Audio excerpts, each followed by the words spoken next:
ନମସ୍କାର। ଆପଣମାନେ ଦେଖୁଛନ୍ତି ଆମ ଘର ପାଖ ପିଜୁଳି ଗଛରେ ଶୁଆ ଜାତିର ପକ୍ଷୀଟିଏ କିପରି ପାଚିଲା ପିଜୁଳିଟିଏ ଖାଉଛି।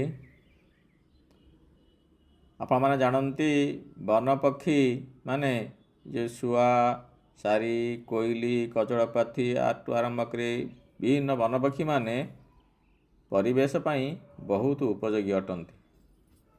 ଏମାନେ ଉଦ୍ଭିଦ ଜଗତର ବୀଜ ପରିବହନରେ ବହୁତ ସହଯୋଗ କରିଥାନ୍ତି। କିନ୍ତୁ ଆଜିକାଲିକା ସମୟରେ ବିଭିନ୍ନ ଫଳ ଗଛ ବିଲୋପ ପାଇଲାଣି। ଜଙ୍ଗଲରେ ଆକାଶିଆ, ଝାଉଁ ଆଦି ଗଛର ପ୍ରାବଲ୍ୟ ହେତୁ ଫଳ ଗଛ, କୋଳି ଗଛ ମାନଙ୍କର ସଂଖ୍ୟା କମି କମି ଯାଉଛି। ଏମାନେ ଖାଇବାକୁ ଖାଦ୍ୟଟିଏ ପାଉନାହାନ୍ତି। ତେଣୁ ଆମେ ଲଗାଇଥିବା ପିଜୁଳି ଗଛ କି ଯେକୌଣସି ଫଳ ଗଛ ହେଉ, ଯଦି ଆମେ ସମସ୍ତ ଫଳ ତୋଳିଦେବା ସେମାନେ ଖାଇବେ କ'ଣ? ତେଣୁ ଯେତେବେଳେ ଗଛରେ ଫଳଟିଏ ଅଛି ସମସ୍ତ ଫଳ ନ ତୋଳି କିଛି ଫଳ ଏଇ ବନପକ୍ଷୀଙ୍କ ପାଇଁ